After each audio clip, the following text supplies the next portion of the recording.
Okay, so Mike, thanks again for coming back onto the podcast. Thanks for having me.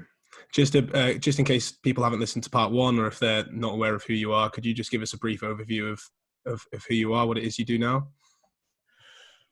Mike Israetel, I have a PhD in sport physiology from East Tennessee State University. I help to run Renaissance Periodization, which is a company that provides fitness and nutrition coaching and digital products and so on and so forth. I write a bunch of books. I used to be a professor, and now I just work for RP full time. Great. Nice and short. I love it. Let's get into it. So we talked last time a bit about setting up training. We talked a little bit of setting up nutrition, all for around like mixed sports, right? And we talked a bit about volume landmarks. And then as I listened back to the episode, I was like, we didn't really kind of establish what they were or really give some clear definitions of them. We kind of assumed people already knew what they were. So for my listeners who potentially haven't heard you talk about that before, could you just give us a brief overview of what those volume landmarks are and how we would go about potentially assessing them for ourselves? So there's the three basic ones, and one that's a little bit more complicated. Maintenance volume is the amount of training you do per any unit of time, we could say per week, that makes you no better or no worse at your sporting activity or choice. So it's the amount it takes to maintain. The way you test that is when you're in maintenance mode, you train a certain amount. If you're getting better, it's probably too much. If you're not getting any better, you're probably in the realm of things. And then if you're getting worse, then it's not enough. North of that, we have the minimum effective volume. It's the minimum amount of volume it takes to actually make notable gains in sporting ability. In advanced athletes, that can be actually considerably more volume than maintenance volume. So what ends up developing is you have maintenance volume here and you have minimum effective volume here, and between them is kind of a dead zone where you could train significantly more. So if you train between the two of them, maybe towards close to minimum effective, but not quite there, you end up just fatiguing yourself for no good reason and not make any gains. What also happens is because minimum effective volume in advanced athletes is so high, you actually may have essentially two distinct phases that arise of training. One is a maintenance phase with much less volume for whatever it is you're training, and one is minimum effective and above phase of progression that could be only hard training. And anything, so for beginners and intermediates, you can train a little bit and more and more and more, and you just get better and better and better. And if you train just a little bit, you usually get a little bit better. For more advanced athletes, it tends to not be the case, and you're either going pretty hard to get it, or you're getting nothing, right? But for them, maintaining is pretty easy, so you can always go very, very easy and maintain. We can talk about the implications of that later, but one of the implications is that there's a greater pulsatility to advanced programs. They're sort of either stepping on the gas or stepping on the brake. There's not much of an in-between. And then the last volume landmark, that's the simple one, is maximum recoverable volume. It's the most training you can do and still recover from to come back in and train hard again. And that's relatively easy to figure out. So the minimum effective volume, the way you figure it out is you do a certain amount of training for a certain amount of time. And if you got better, then it's above your minimum effective volume. If you didn't, then it's not above your minimum effective volume. If you got better, it might still not be at your minimum effective. So if you're really looking for it, you could try training a little less, seeing if you still continue to improve. If you continue to improve training a little less, then you were way above your minimum effective volume. And then maximum recoverable, the way you find that out is you continuously try to push training volume slowly but surely a little higher. See if you can still recover, which means maintain your usual performance. If you're doing swimming training and you usually swim various times for testing once a week, you sort of have a certain speed of swimming, and you add some volume over the weeks, and you're still swimming at your normal times and you're not slower, then you have not hit your maximum recoverable volume. You know you've hit it when you increase the volume so much that your performance goes down in the next day or the next week. And it might be maximum recoverable you hit. It might just be by random chance. Performance isn't always up and down. So you can repeat that process of ascending back to that volume. And if you get to a similar volume, and again, performance declines, and maybe that happens 2 or 3 times, you can be fairly certain that it's probably the volume that is just not a recoverable amount. So every single individual in every single sport at any one time has maintenance volume, minimum effective volume, and maximum recoverable volume. And you don't have to know them perfectly because they're fungible. They change a little bit here and there. But if you know them relatively speaking, you have the power to design much more effective programs than if you don't know them at all.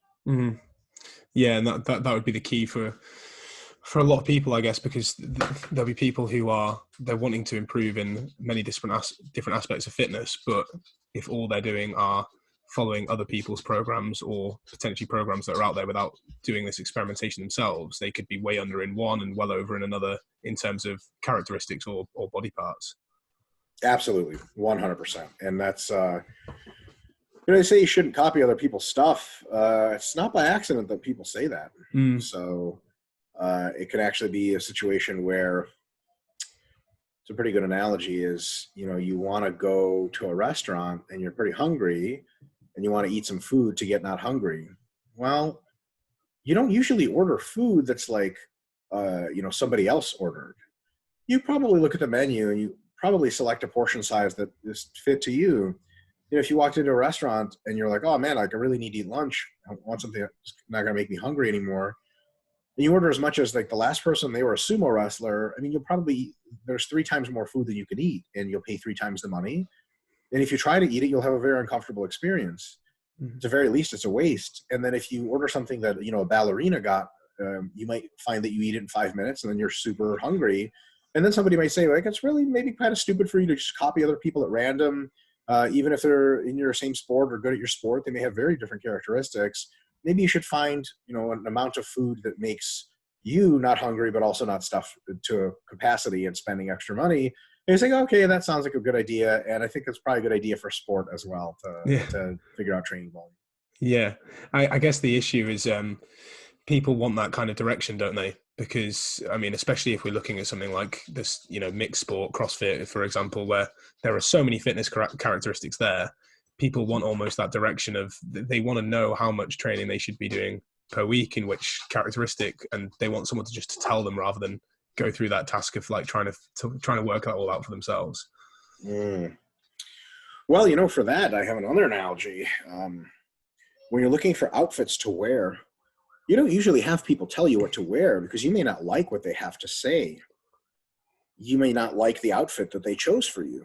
As you're an adult, you probably choose your own clothes, unless they're very, very good at choosing outfits. And then they're professionally recognized as a fashion designer, right? So that's kind of like hiring a coach. If you hire a good coach, they're going to find your own volume landmarks for you and they're going to appropriately dose the training. But you don't let a random person who has put on clothes before dress you up to go to work, because you might look ridiculous and they might think you look great. Same idea. You don't get a random person or somebody online to put clothes on you or to design training for you. Design being a very generous term for just picking somebody else's program and doing it. And I can't say enough about my, I don't want to say disrespect, my lack of respect for folks that find a cookie cutter program on the internet or copy someone else's program and find themselves, in a state of dis-ease when the program fails them in some capacity or gets them hurt. I don't think that's a mysterious thing. I don't think it's a thing that requires much sympathy. I think you tried to cheat the process and you got exactly what was coming to you. It's a great point. I love the analogy of buying clothes. It's a really great way to put it.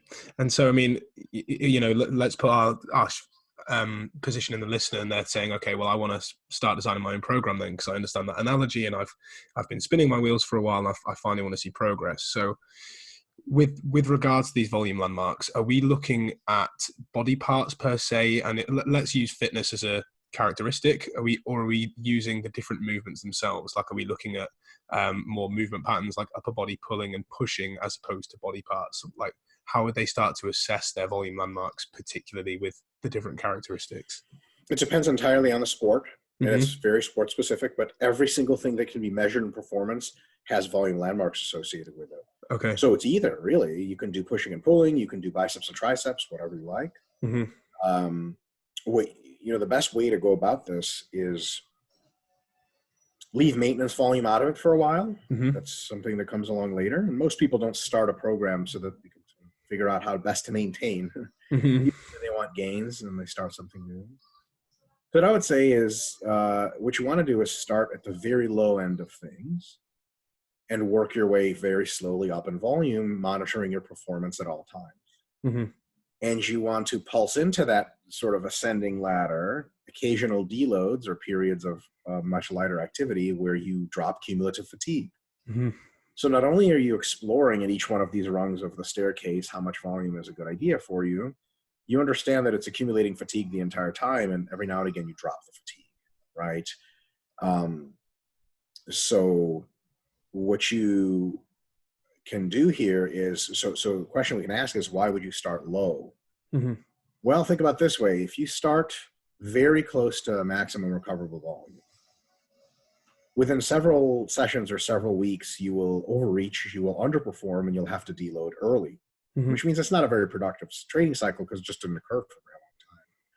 Because you started doing a lot of volume really fast, that actually correlates with and is probably causes injury to some extent. So you're exposing yourself to greater injury risk by doing so much so quickly. And you've also learned not a whole lot about your body because you know that where your MRV might be. That's nice. But you have no idea how low to go on your minimum effective volume. Mm-hmm. And some people will say, well, why do I need to know my minimum effective volume? If I know where my maximum recoverable is, I can train just under that and get great gains. You can. The thing is that at minimum effective volume, you can get great gains, or right around it, you can say get great gains without hardly any, there are still some, fatigue accumulation and hardly any injury risk. Mm-hmm. So you're essentially, if you're saying, well, I don't need to go all the way down to my minimum effective volume, you're saying I don't want the easiest, least time-consuming, least risky training to get me gains. That's nonsense. So if you start a training cycle very high in volume, you might actually start above your MRV and start immediately within a week or two underperforming. And then you have to do another cycle where you're like, okay, that clearly was too much training. Let me go down again. And then you mess up another training cycle, but not as bad.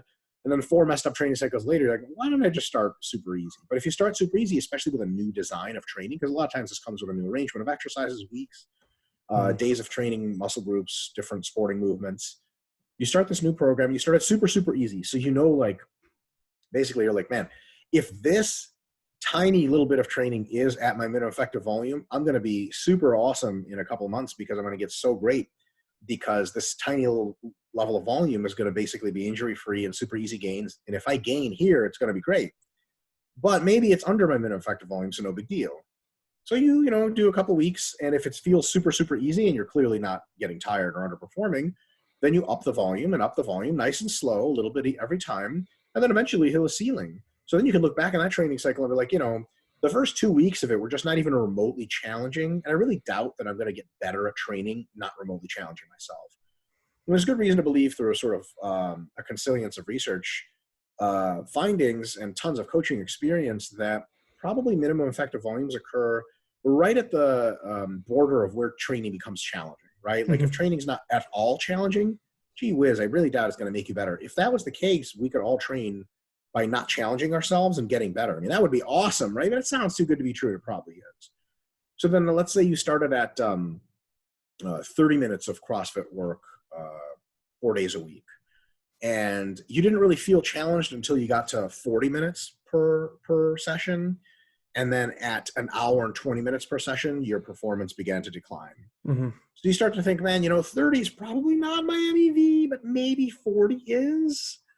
And looks like an hour 20 is close to my MRV. So so after you deload for a week and really bring down the fatigue, you might start a training cycle at 35 minutes of work in a day and think, that week was like, I can't tell if it was challenging, probably not, but it was close. And then 40 was again great. Mm-hmm. And then this time at an hour and 15 minutes of workouts, you peter out, 6 weeks later, take a deload, try again, go from 40 minutes, and you get a pretty good workout, nothing crazy, but you're feeling it. And then every workout after that is awesome, awesome, awesome. And then at 125, you start to have decreases in performance that are notable several weeks later. And then you deload and sort of look back at those 3 mesocycles of training. And someone asks you right after you look back at them, like, hey, like, how much do you need to train to get better? What are you going to tell them? You have pretty good answers. You have 3 rounds of experience now telling you, like, if someone's like, hey, I got this great workout, it takes 20 minutes. You're like, man, I feel like my minimum effective volume is closer to 40 minutes of working out. Mm-hmm. And they're like, why? How do you know that? Like, well, I've tried less than 43 times. It doesn't really do anything. It's not challenging remotely. I'm just not going to bet that nothing even remotely challenging is going to make me be better at that stuff. And then on the other hand, they say, well, I've got this hour and a half long workout that's going to be great and super intense. Why don't you try it with me? And you say, gee, I've tried 3 times to get up to that. It doesn't work. I don't have the ability to recover from that on a chronic basis. So now people ask you, like, what exercise do I do? Sets, reps, blah, blah, blah. What kind of CrossFit movements? What kind of, tapering, blah, blah, blah. You might not know any of those answers, but you do know at least roughly how much you should be training and how much you can tolerate training. Mm-hmm. So that's pretty priceless information that you get from 3 to 4 months of training, and the entire time you're getting better. It's not just testing the waters. Mm-hmm. You are actually training productively the entire time, but you're training productively with an eye on where the productivity begins and where it ends, so you can stay within that range. It's almost like, if you drive to grandma's house down an icy road, at 5 kilometers an hour, you just get there super slow, but you're very, very safe. At 90 kilometers an hour, you almost crash 3 times. So maybe after a few rides, you figure, okay, I can go as fast as 70 and it's fine. I got to pay attention, but I'm okay. And then anything below 30 kilometers an hour is just pointlessly safe and offers no advantages. It's super slow. So when someone says, like, hey, how fast are you going to get to grandma's house? You say, anywhere between 30 and 70 kilometers an hour on various turns in this road. And they're like, how do you know that? And we're like, well, through literal experimentation. So It's the same idea of training. Yeah, no, it's really nicely put, and I love how you gave an example of why you would start with less, because oftentimes it's not really the go-to, is it? People are always thinking that they need to do more, and the reason they're not progressing is that they need to do more. And I think these programs that are available, especially from people who are very high level, give people that impression that they need to basically just be spending hours in the gym, days in the gym, crushing themselves, whereas actually they could achieve more with less. Yeah, and if that's the case, if they needed more, that will quickly become apparent. Mm-hmm. Let's say you were going to start at 75 minutes of working out, or let's say 60 minutes, right? 1 hour. Mm-hmm. And you played it super easy and started at 30 minutes.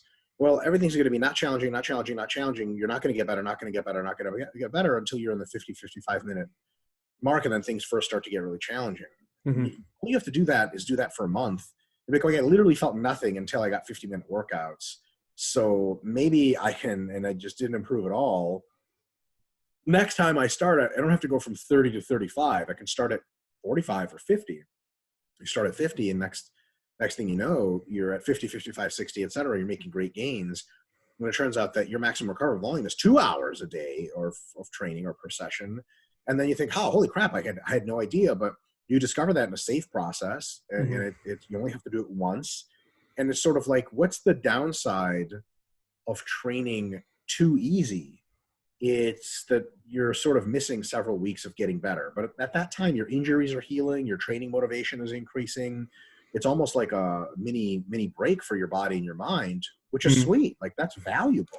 Yeah. And you learn that down there in those small training amounts is not where you're going to be training most of the time. You learn that very definitively.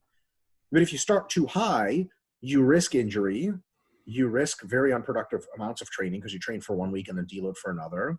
And you also, after one of those mesocycles, you don't know anything about how low your floor is, right? So someone's like, well, at least now you know that. You're like, I don't know, I sort of know where my maximum recovery volume is. And they're like, well, that's great. That's super important. You're like, yeah, I guess I would have known that anyway if I had started lower. Because when you start low, you go through both, like, so let's say we start too low. We have minimum, let's do it this way. Here's where you start. Minimum effective volume is here. Maximum recoverable is here. Yeah. You cover both of them if you start from the bottom. If you start from too high, your minimum effective volume could be anywhere. And maximum recoverable is here. So you go back. So you like check one of the boxes, but you have no idea how to check the other. So you essentially did a high risk mesocycle to find only one volume landmark, where you could have done a low risk mesocycle and gotten both. Yeah, it makes total sense. And as you said, if you start underneath minimum effective, at least then you're most probably hitting maintenance. So it's not like you're going to get any worse. You're still training. Almost certainly. And here's another thing to say to that. So, sorry, let me change positions. I'm currently dealing with a mini back injury situation. Well, that's okay. Okay. Am I comfortable? Sure. Who knows? So when you're trying to figure out your minimum effective volume, there is this risk sort of in your head that comes up of, if I go too low, I'm losing gains. It's a risk that a lot of people have, especially in like hypertrophy training, strength training. They're like, I'm going to regress. Mm-hmm. Well, there's two really good factors against that. One, your maintenance volume is often very low. Typically, probably 1/3 to 1/9 your normal training volume, which is crazy to think about, right? Yeah.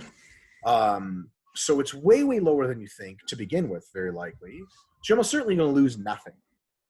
Secondly, even if you're under maintenance volume somehow at the beginning of your climb, there's a good two-part sort of answer there. One part is you regain lost gains incredibly fast. Mm-hmm. So if you've been training for a while and then you detrain a little bit, not train enough, and you lose some gains, it takes a fraction of the time to regain those gains. You don't have to gain them back anew. They're not raw regains. That's a huge myth. And second, it will be very obvious to you if you're below maintenance volume because of how unbelievably easy the training is. Mm-hmm. So if the training is barely making an effort, you're going to know real quick. You're not going to spend months below maintenance volume unless you're delusional. And I sure hope people aren't delusional. If you are, like, that's a big problem. But like, you're going to know after an under maintenance workout. What we like to say in the coaching community on this is, when we deload, it's maintenance workouts, right? Mm-hmm. Deloading should feel sort of like a joke. Like, you don't want people at the gym to see your deload workout. You don't want people, like, for football players, we call it American soccer. Mm-hmm. The deload workouts for soccer are it's like 15 minutes of messing around on the field and kicking the ball around and doing some stretches, and everyone goes home. And all the players are like, really? We came out here for this? Like, it's never really mistaken for hard training. Mm-hmm. So you'll know if you go too low in your estimate, you'll know. And for people that have trained a while but don't know their volume landmarks, my recommendation to them is figure out the amount of training that you sort of know in your head, you feel in your soul, is challenging, and cut that by like 33%. So like do something that's 1/3 easier, less, or whatever, and start there, right? Mm-hmm. That way, maybe the first 1 or 2 weeks will be under your MEV, but even still probably above or at it. And then you're just not losing much, right? We're not telling you to, like, if you're used to doing 10 sets of bench press, to start with 1, right? We're saying start with 6, right? Yeah. And then you may find that after 6 sets of bench, you actually got a little sore and you got a little bit of a pump, and all of a sudden, like, you're actually making great gains at 6, 7, 8, 9 sets of bench. And it turns out, man, I've been doing these workouts that are at least 10 sets of bench for this years, and it turns out I've been working too hard for the same amount of gain. Mm-hmm. Yeah, and it's a great point for a lot of people to hear as well, that will maybe struggle with time constraints, and they're saying, I want to get better, but there is a lot that I want to focus on, and these programs always take X amount of time, and I only have this much time to go to the gym. And you're saying, well, actually, if your minimum effective volume was only sort of this much, and you lived in between it, you could live just in the sweet spot where you had the time to do it consistently, and then why bother with more, almost. Totally. That's a very good point. Very true. There's another really, really interesting, more in-depth point to make about training time and training volume. Mm-hmm. Turns out your maintenance volumes almost always, for any individual characteristic of your fitness, are very low compared to your minimum effective to maximum recoverable. Mm-hmm. So this amount of knowledge can actually help us in program design for people without a lot of time, because it can do the following. Let's say you want to get your back bigger, your legs bigger, and your chest bigger. Okay, and you might not actually have the time in the week to take all of them from their minimum effective to their maximum recoverable volumes. Like, that just might not be a reality for you. Mm-hmm. So what do? You just train all of them are right around their minimum effective and are unable to add any more volume to get to maximum? Oh, no, that's not very good. Minimum effective volume means minimally effective, right? It's the worst possible gains you can get. What you can do instead is take one of the muscle groups, let's say your chest, and put on maintenance volume. Very little work, but you're not expecting to gain. You're just maintaining. That frees up a ton of time that you can take your legs and your back between minimum effective volume and maximum recoverable and give them great training. Mm-hmm. And then you say, well, gee, but that does not improve my chest. Like, totally, but you can do that for several months. Mm-hmm. And then put your chest on the front burner, so to speak, between minimum effective and maximum recoverable, take your back and put it on maintenance volume. That also gives the back and all the connective tissues in it a break to heal up a little bit and become sensitized to hypertrophy training later. And then you do that same rotation with legs a couple months later, and over the course of the year, you've brought up all of the muscle groups, just sort of Jenga block style, one at a time, or rather two at a time, and put the other ones on the back burner. If you don't know that maintenance volume is super low, it would never occur to you to do that, because you're like, well, if I lower the volume for my chest, it'll just get smaller while my legs and back grow, and then when I come back to training my chest, I'll just be regaining lost gains. That's just actually not true. Right. And that myth is sort of, that makes sense intuitively to most people, right? So like, you'll see, and I'm sure you've gotten your share of these sorts of comments, like, I'll talk to people in random public places, about physique or whatever, or strength, and they'll say things like, man, I mean, you must just have to work so hard to maintain this physique. And I'm like, no. And they're like, what do you mean? Like, I worked really hard to get it, but maintaining is way easier than getting something. And almost everyone's like, really? It's like, yeah. Like, remember the Rocky movies, like Rocky 4 versus the Russian? Like, the training montage is just linear progression. He just got better at stuff, did more and more, and then the next scene is a fucking boxing match. It's just like getting hit in the face. So, I mean, there's people just think, like, when you're at your peak, that means you've just finished training as much as possible. Yeah. Maintenance does not exist. And it's unfortunate, because a lot of people take that into training and have no idea that they could be having the best of all worlds. They just need to be a little bit more patient from it. It's kind of like, let me make a stupid analogy about this. In order to have all of your favorite, let's say you go out to eat 3 times, you do takeaway or takeout 3 times a week, and you're saying, okay, I want Italian food, Chinese food, and Polish food. I want it. Like, that's what I want to eat. You don't have to go to all 3 of those takeaway places every time you have takeaway. You can just do Chinese once, Polish once, and Italian once, and it's a great week. But for some reason, people think they need to mash everything together, and it's just not the case. Yeah, it's really true. People are afraid of losing gains. And so that when they've got a lot of things they want to work on, and as you brought it up in terms of physique, and as you said, you can put fitness characteristics in the same boat, they think they need to be doing so much of all of them all the time, especially when they've got to this intermediate advanced trainee level where just doing a small amount of everything gets them better isn't working anymore.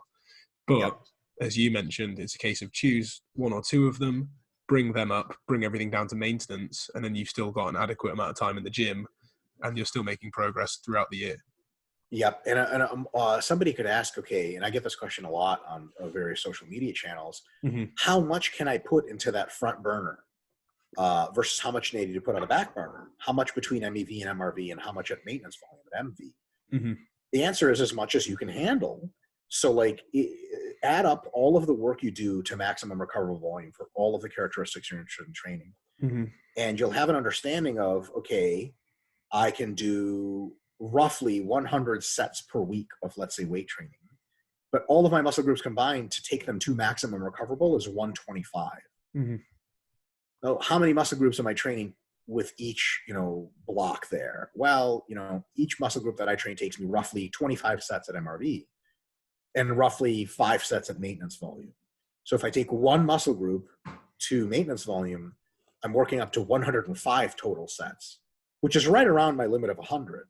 So the correct answer in that regard is, well, how many muscle groups can I put? Do I have to put on the back burner? You can put more if you want. The better question is, how many can I put on the front burner? The answer is, well, 4, right? You have the ones that you're doing up to 100. That's 4 muscle groups. And then the 1/5 muscle group, because that would be a total of 125. Your MRV total for weekly sets is 100. Then you need to take that down to 105, close enough. Right? But if someone had, if all their muscle groups added up to 200 total weekly sets, but their maximum recoverable volume was 100, and let's say they were working with, 8 total muscle groups because they want to develop very specific ones like forearms or something, then they would say, well, how many muscle groups can I put on the front burner, on the back burner? It would still be 4 on the front burner, and that means 4 on the back burner, right? So it's individual to how much you can recover. So the real answer to the question is, try putting plenty of things on the front burner, and don't kid yourself when you can't recover from taking all of them to their local specific per muscle amounts of training. Mm-hmm. If you're trying to do too much and it's overwhelming and your systemic fatigue is too high, you put too much on the front burner. So really, there's no correct answer. It's a matter of experimentation. And here again, I would say, better to start on the low side. Put 3 muscles on the front burner, 2 on the back, if you have 5 muscle groups generally to train. Mm-hmm. If it's the easiest training cycle in the world, you make great gains, and you're not even remotely close to your systemic fatigue, you don't feel overwhelmed at all in the last week, and you're really doing justice to all the individual muscle groups that you're training, maybe next month you can try a 4-to-1, right? Mm-hmm. If at 4-to-1 you feel like, wow, this is the most I can do still productively, you're there. But then as you get stronger, you may realize that you have to go back to 3-to-1 because now each muscle taxes the systemic qualities that much more. You know, if you squat 100 kilos for sets of 10, you might be able to do chest and legs and back in the same mesocycle. MEV to MRV. If you squat 200 kilos for a set of 10, you might need to take one of those out because your workouts beat you up that much more. And that's interestingly another really good example of why personalizing volume landmarks is a good idea. Factors such as strength and training experience make such a huge difference in them that just following what the elite athletes do is a bad idea. I actually had a gentleman just contact me for a consult. He was training a female powerlifter, and he was training her to overload her main muscle groups once a week. And my advice to him was 2 to 3 at least, because she's so small, her muscles are so small relative to her GI tract, her blood supply, et cetera, that she can recover so much faster and from such a higher number of sets total per week. I mean, you look at all the best powerlifters, male and female, they're enormous, they're super muscular, they lift crazy loads. So of course they can't do that many sets per week. But he started training her with 2 or 3 sessions per muscle group per week. And he's like, she's literally hitting all-time PRs linearly in training. Like every session's a new PR. Yeah. And that's not a surprise. But what an audacity it would be, what an unfortunate circumstance it would be if he never let her find her own volume landmarks. And you know, he was like, we're going to do legs once a week. And she's like, why not twice? I feel recovered. He'd be like, the pros don't do it twice. You know, maybe we should do what we can recover from and not anything more, not anything less. Yeah, well, that's a great point, because as you said, people will they need to find their own point of which they can recover from. And I think it was interesting how you said the strength does make a difference, because as you get stronger, the systemic fatigue is higher because you're doing more load. And I guess that's because at the minute we're looking at volume landmarks with sets per week, but that's not taking into account the total volume load that's going through the system per week, which would increase as you get stronger. Totally. And there are so many factors: muscle architecture, gender, how hard you're training relative effort wise. Like, do you push really close to failure, or do you leave some reps in the tank? Your training history, your fiber type. There's so many variables that go into that equation that you have to not forget them, but you have to say, you know, I got to just find these volume landmarks for myself because it's too complex of a system to meaningfully break down individually. You can break it down theoretically, and it makes a lot of sense. It's almost like this. If you had a computer that had a certain cooling system in it, a certain type of processor chip, a certain type of hard drive, a certain type of graphics card, and so on and so forth, you could ask the question of, like, theoretically, based on these modules, how much, you know, how good is this computer at playing video games? And you could, like, sort of give a rough prediction, but you could say, man, you know, I really actually just don't know how this graphics card interacts with this kind of processor because they're both new. What's the ultimate, why would you even theorize about that? You turn the computer on and you play incrementally more systemically fatiguing, for lack of a better term, systemically demanding, CPU demanding video games until it starts to freeze frame and you're like, wow, this is it. Or it never does. And you're like, this computer is amazing. Right? So a lot of times people say, like, well, so I think I'm more slow twitch, or should I do more volume? Those are all interesting questions from a theoretical perspective, but from a practical perspective, we can literally just ignore all of them. You're like, try this much volume and see how you do. And if you can recover very comfortably, inch up slow, and when you can't, you can't. Because, you know, I've actually had people contact me and be like, you know, I think I'm more slow twitch, but my MRV doesn't seem to be any higher than X number of sets per week. What's wrong with me? I'm like, we're speculating as a hobby at this point. Yeah. You know, there are intrinsic intramuscular genetic-based recovery mechanisms that you might just not have upregulated as much. That's it. Who knows? This stuff is so complicated, and it all sums up into this eventuality of, does it actually work? You know, like if you're designing a gun with a bullet that should travel 1,000 meters and hit its target, it doesn't really matter if you calculated the components. You're like, well, I think the spring is too loose. Something's not happening. You're not going to do that on theory alone. What are you going to do? You're going to design a gun that you best can, and then you're going to try to shoot at a target. And if it falls at 800 meters, something's definitely off, right? Yeah. You don't have to theorize that from the ground up. A lot of people get that, what is that called, paralysis by analysis, where they're like, I want to design the optimal training program. That's impossible. All you have to do is design a reasonable, remotely reasonable program, and then auto-regulation feedback takes over after. Yeah, I think that's the great point. It's because it is analysis, paralysis by analysis. It's information overload. There's just so much out there that people, they kind of like, they try one thing for a little bit, but then they see something else and they're like, okay, maybe that's the ticket, without really committing fully to one. And as you said, adjusting it as they go, auto-regulating it. Feeling it out, yeah. Feeling it out, yeah. They almost want the magic gains from that just first month.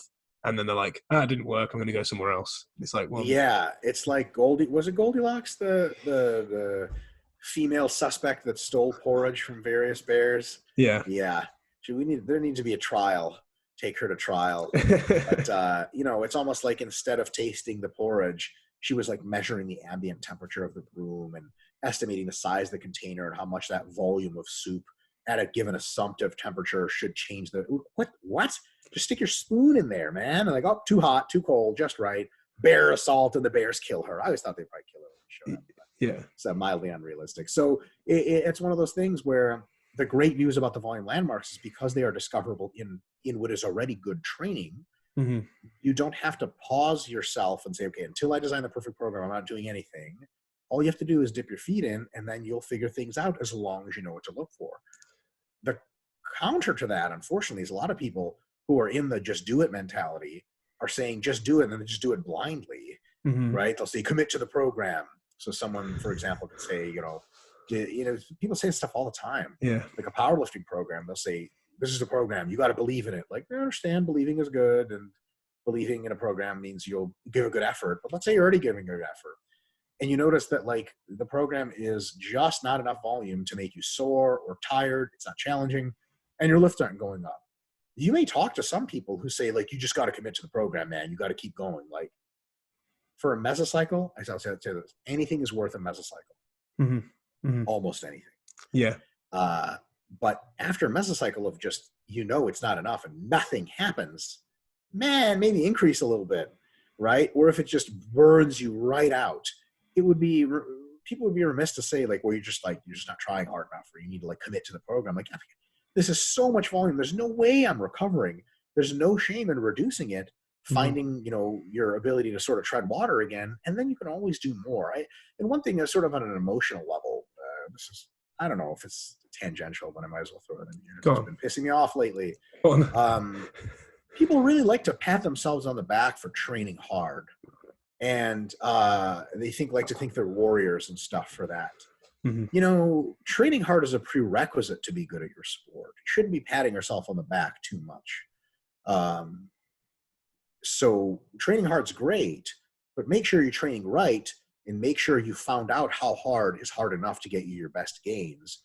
Don't go around and being like, train hard here. Like, that's nice. But what about hard and smart? Now that's a challenge, right? You can pat yourself on the back for that, but most people just like to pat themselves on the back for like just training hard, and they stop thinking about the training entirely. And then, like, we get the survivorship bias where 6 months later, a bunch of people didn't succeed with the program, and the one or two that did think it's a great program. All programs should be individualized fundamentally. And I will say that sometimes the hard training guys have a point where if you try to individualize programs too much, it's really a symptom of your being a wuss and not doing what it takes to train hard. All of everything you and I have set up until now assumes that the person is not completely unintelligent, is willing to work as easy or as hard as it takes to get the best gains possible. Like, if the folks that designed the Apollo spacecraft that went to the moon, if you considered them lazy or stupid or just bureaucrats, you would say, the Apollo 11 spacecraft was supposed to weigh 1,100 kilograms, but it weighs 1,050. What the hell are you guys doing? Their response is, this is the optimal load we found that has all the computer systems and life support systems we need. it's going to do the best job. It just happens to come in at 500 underweight, which is good. Mhm. You're not going to be like, nah, they missed something. Like, if you think they're just incompetent, sure, but then you have a much bigger problem. So a lot of times people say, like, well, a lot of people can't even like figure out their own volume landmarks. I'm not speaking to those people, because those people, if you can't tell when you're being challenged in the gym, and you can't tell when your performance has declined, maybe you should be chaperoned to the gym and just play in the aquatics area.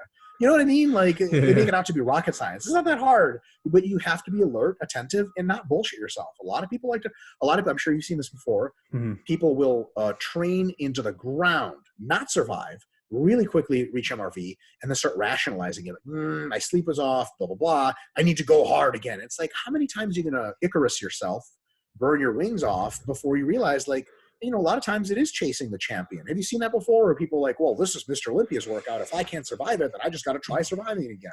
Yeah. It's the same in my field. It's that idea of, well, other people are doing this really high volume program and they're getting great gains from it, so I just need to try harder or recover better or take something else or do something else. And they're kind you of should not already be it. doing all that stuff. Exactly. Yeah. Before you then try to apply more and more volume. Yeah. Get those things squared away first. But no, great, Mike. This has been a fantastic call. I know that you're very busy and you have to go. So just before we cut this short, can you just give people obviously places where they can find more about you and follow more of your great work? Sure. Thank you so much. So the most pertinent book to everything we discussed. So if you've heard this and you find it super fascinating, we have a book at Renaissance Periodization on the website, and it's RP Strength on Instagram. Quick links to the book. It's called How Much Should I Train? Pick the most ridiculous basic title. Very Googleable. Yeah. So How Much Should I Train is a deep theoretical book. It's for folks that want to think a little bit. Mm-hmm. Entirely on the volume landmarks: minimum effective volume, maintenance volume, maximum recoverable. There's even one that we didn't discuss today, which is between MEV and MRV anyway, called maximum adaptive volume. Mm-hmm. Tons of stuff, tons of applied recommendations for how to integrate sport training, and we have a whole subsection on fitness sport, right? CrossFit and things like that, and how to do that. We have an MMA chapter. So really, really good stuff there for a deep dive. And then if you're interested in enhancing your recovery because you think that's a problem, it could very well be. We have a book called Recovering from Training.